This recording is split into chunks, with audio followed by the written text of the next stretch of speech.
Thank you, Janine, for joining us. And since it's morning here, see, perfect. See, I have my coffee.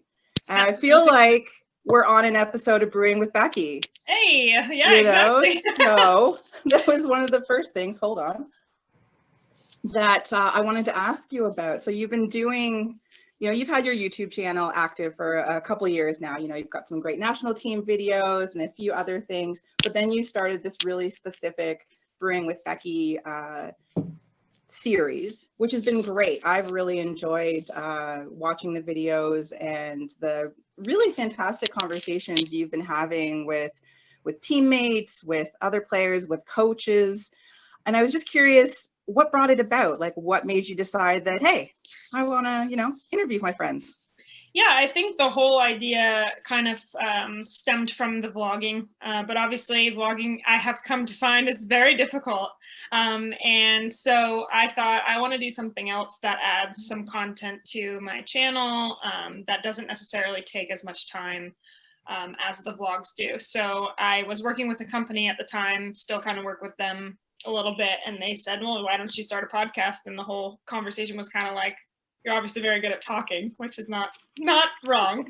And so that's kind of how the conversation started. And then I wanted to center it around something that I'm really passionate about, which is coffee.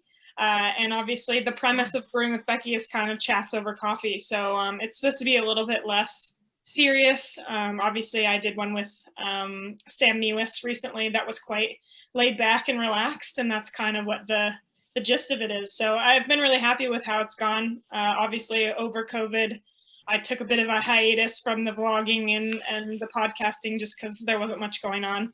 But yeah, started it up again recently and hope to continue to put some more stuff out here soon. Well, I hope you do. It's been really fascinating. And I know you talked about the Sam Mewis one, but the one you did before that with Jesse. Yeah. That was great. Like, it was interesting to see, your friendship, but also to talk about what it's like to perform at the level you both perform at, and the struggles as well as the successes. So it was a really nice insight into both of you, really. Well, thank you. Yeah, I mean, Jesse and I have been friends for what everyone now knows is about 7 years. And just, yeah, being on the national team, spending so much time together, we've been with one another in, the worst and the best times. And both of us have a really keen understanding of high performance and the mindset behind that. And now she's having a very similar experience to me being over here in England. So it's nice to have someone to talk to that knows me so well and knows my situation so well, and vice versa. So I thought I'm going to get her to try and talk about this over a podcast, which, if anyone knows Jessie, it's not the easiest to get her to talk. So that was really great. And I'm really glad that people enjoyed it. No, that's great. The other thing I wanted to sort of dive into quickly or not quickly is it's International Women's Day. So happy International Women's Day. Thank you. We thought it was very appropriate that we got to interview you today, being a day of celebrating women. And maybe something less sort of celebratory is, I wanted to ask you, what do you find, or what do you think is or are the biggest challenges that face women in soccer today? Well, I think to kind of flip your question, there's never, in my opinion, been a better time to be a women's footballer and to be in soccer as a woman, because it's just taking off. But then again, if you flip the question around again, there's still so much that needs to be done. And yeah, what a special day to talk about it.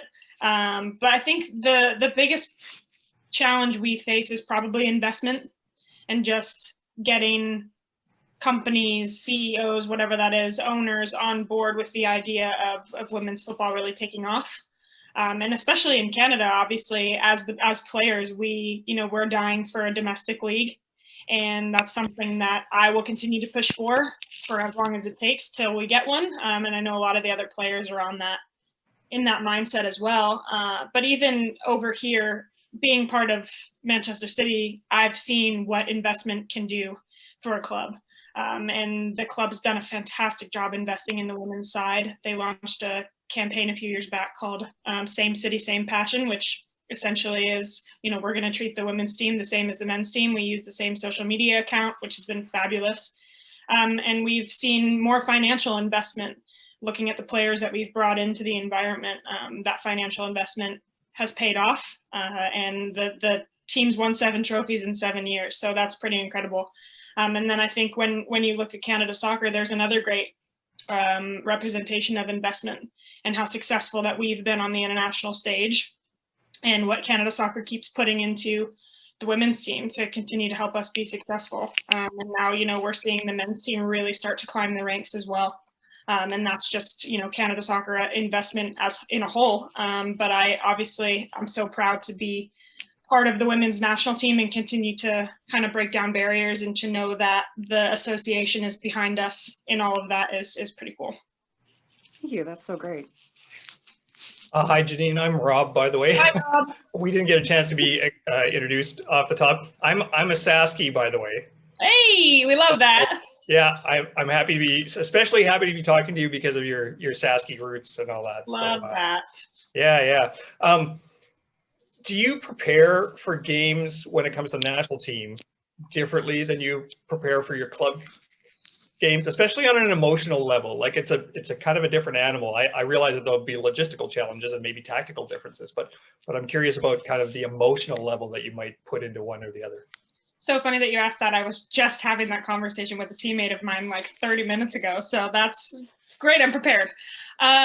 Yes, I do think that there's a difference. And I think that, again, to kind of flip the question on its head, it can be a little bit dangerous to be in that mindset sometimes, because say, my situation in my club, we play so many games. So like in the moment, we're playing like a game every like 3 days. And so it becomes, it takes the excitement out of the game a little bit when you're playing them so much. And obviously as a player, that's what you want, is to play in games. So that's nice that, less training, more games. But I think emotionally, it's just really different, because with the national team, we're together less. You're representing your country, which is a feeling unlike anything else that can't be mirrored. And then just being part of Canada Soccer, I think, creates something that I don't feel anywhere else. And I think it's quite easy to see how connected we are as a group, and the family atmosphere that is around Canada Soccer, and that just makes everything so much more exciting and instills a different kind of passion. But when I talk about preparation, from an emotional standpoint, I think there's a bit more pressure on the national team games, just because there's not very many times we're playing in a game that doesn't have something relying upon it. So obviously, like at She Believes, that was a tournament. So, there's pressure to win every game. In friendlies, your FIFA ranking is affected by those games. So, and then obviously you can look at the club and say, well, those games matter too. But it is really different, as I hope I've explained that well. But I think there's a different level of excitement for all of it. But I would say that there's nothing that compares to preparing for a game with the national team. Yeah, there's just fewer of them too. Exactly. Especially now. That was the first time we were together in a year. And I think everyone was like jumping off the walls, ready to get on the field. Yeah, understandably so. When you guys are prepping and when you're kind of finishing a game, this is kind of along the same lines, and it's something that we asked Sam too, and we had to get this out there. What do you guys listen to? What do you listen to particularly, and what do others listen to? And I actually have a bit of a sideline question. My understanding was that back in, I don't know, this might have been just before your time, but it might have kind of overlaid, was that The Power of Love was what they listened to at the end of every game. And I had always thought that'd make a great Voyageurs chant, but it hasn't come off quite yet. But anyway, what do you listen to? Unfortunately, that's kind of phased out due to the amount of like incredibly young players that we have, because right. I'm the only 94 on the team, and I think everyone older or 94 and younger just doesn't have any idea what that song is. So when it comes on, every now and then it'll make its way back in, and half the team is like, what is this? And half the team is like all into it. So it was definitely a very constant thing when I first got on the team. But now it's kind of, unfortunately, I need to bring that back. That's good. I'm going to bring that up when we're in camp in April. You gave me an idea. But oh gosh, what do we listen to? Steph Labbe is our locker room DJ. So she is in charge of that, which is a difficult responsibility, I have to say, because I've had it before and it's not easy. But it kind of just depends. I feel like she's pretty good at reading the mood. Lots of like pop kind of music, like some mainstream stuff, got some rap in there. I'm a country fan, and so is Steph, but we can very rarely get away with leaving that on for more than a few minutes. But that's mostly what I listen to. And yeah, it's a mood thing. She's pretty good at it. That's good, and I'm afraid I can't side with you on the country music side. Even being a Sasky, I was gonna say you live in one of the few parts of the country that actually enjoy it. Yeah, sorry, not having it. That's it. He's off the call. We're done. Because you were talking about representing Canada, and you've got that friendly coming up in April, which is very exciting. What, in your time with the national team, which is extensive, what is your top moment representing Canada so far? Like, what just comes screaming to mind is, sorry. No, that's okay. I mean, the obvious one is winning bronze. That was, I think, when I just think about that tournament in whole, it was pretty incredible what we did. But I think one of my most proud moments would be the game against the US in 2017 at BC Place. And just the performance that we put out and the feeling in that game was something that I haven't experienced since. Hopefully I will. But yeah, just kind of the whole experience around that game and being in Vancouver and the excitement around it. And then obviously, wish we would have won the game, but I think we played them off the pitch that day. And yeah, it was just a really special moment to be a part of the team. Of that, and the great crowd behind you, and yeah, BC Place games have been in Canada. We never ever are worried that we're going to have a poor crowd. No, we come out for you guys. You guys do. You never don't show up. That was the wrong way to say that. You always show up. No, we knew what you meant. You never sort of playing off of that, what's the craziest playing story you have where you're just like, what just happened here? What was this game or this moment? And you're just like, did you see that? Did everyone else see that? Oh, absolutely. The quarterfinal against France at the Olympics in 2016. The French team is, when you look at the French roster every single year, I always say they should be the best team in the world because they are so talented and they have so many incredible players. And I just remember in that game, because I obviously had the assist for Sophie's goal. And I remember in that moment, the ball had come like 50 yards from Shalina to me. I popped it up. It actually hit me in the face on the way down. And then I was like, I'm just going to cross this and hope that someone's there. And then Sophie was on the back end of it. And it was just like what you just said, like, what just happened? And then it was like total elation. And then we were like, wait, we have to finish the game. And I think by the end of that game, I was like playing center back because we just didn't want them to score that bad. So that was definitely like my head spun in that game for probably like 45 minutes. But yeah, I mean, the result was great. It was great. Yeah, that's an iconic moment for all of us, right? So, you referenced earlier about you guys have basically been off for a year. I mean, not basically, you've been off for a year. There have been no games. You got back together, and obviously things have changed in between your previous time and now. There's a new coach involved, Bev Priestman, and it seemed pretty clear in the She Believes Cup that she was doing some tactical experimentation. What do you think, like, could you describe what she was trying to do, what she was trying to accomplish and experiment with, and maybe what you thought came off well and what you thought maybe is going to require a bit more work? Yeah, I think, first of all, Bev's first camp, she was brilliant, absolutely fantastic, came in, was so prepared. Yeah, I think everyone just really, really enjoyed her first camp. And I think she's very clear that she wants us to be a team that's brave and that takes risks and plays, to the potential that we have, which I think is probably where we've gone missing in the last couple of years a little bit, and whether, that's a lot of different factors, but it's just not been there for us. And I think, we can't really waste any more time not being there and not, you know, firing on all cylinders. And I think that's kind of what she alluded to us is, you know, like, why not? Why can't it be us? Why can't we, you know, change the color of the medal this summer? And so, yeah, she came in, tactically changed some things. We changed how we pressed, which I thought was really great.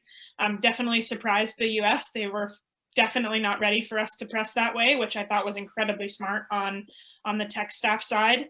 But I think there wasn't anything that I thought, oh, you know, this is going to take a long time, or, you know, we don't have it figured out. And if you look at the roster that we had, it was a very young group, a lot of players that were with the team for the first time, and everyone really got it really fast. And I think that was because Bev and Richie made it easy to understand what they wanted us to do, and they were very clear that that's how we were going to play, and everyone bought into that. And I think that's never an issue with our team. We always buy in, no matter what the idea is. And right. I think hopefully this time around, buying into this structure, this way of wanting to play, will pay off. And I think that it was really, really positive that she believes. Obviously, as a player, I'm gutted that we lost 2 of those games, didn't win by more, didn't score very many goals. But the process is there, and we're definitely trending upwards.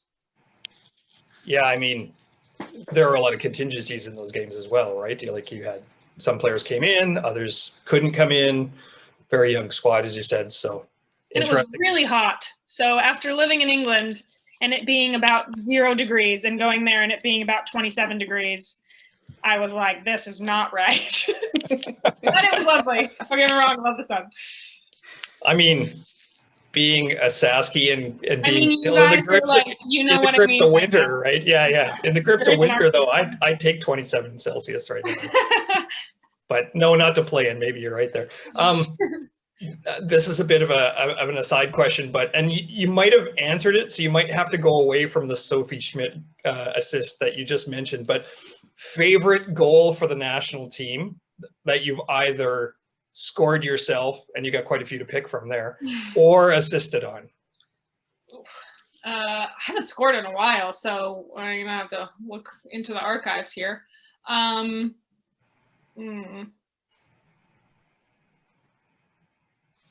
have a tie. Okay. In my mind right now. So first would be the goal I scored against Australia at the Olympics in 2016.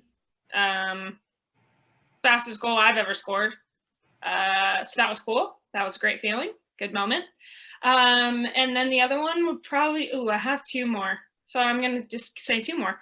The goal scored against the US in San Jose. That was special. And it was a great passage of play, so that helps.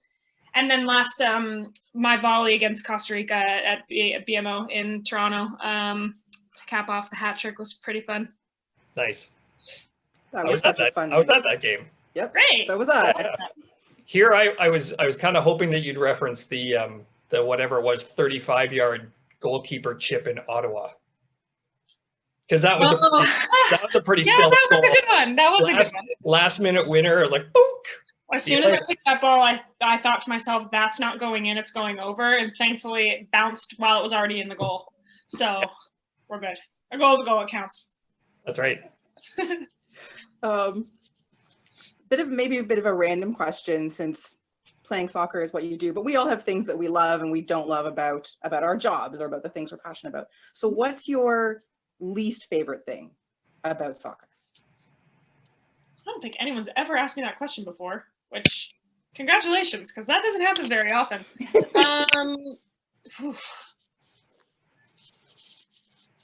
I think it's a kind of a 2-part thing, but probably the sacrifice that it takes to play at this level, just in terms of being away from family and not being able to do like real life things sometimes. But I also say that knowing that it's 100% worth the sacrifice.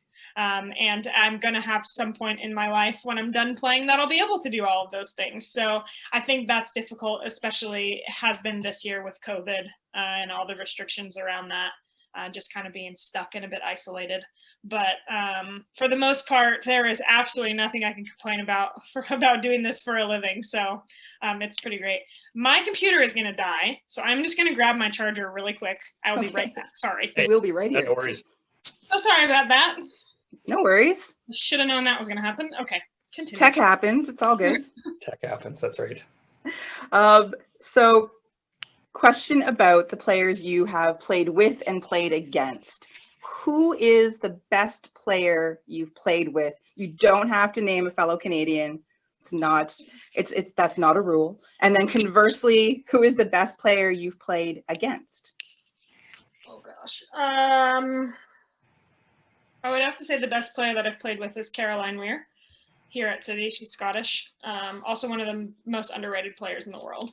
But yeah, she just does some things that I just have to pick my jaw up for because she's just so good and her left foot's incredible. Who's the best player I've played against? That's a really hard question.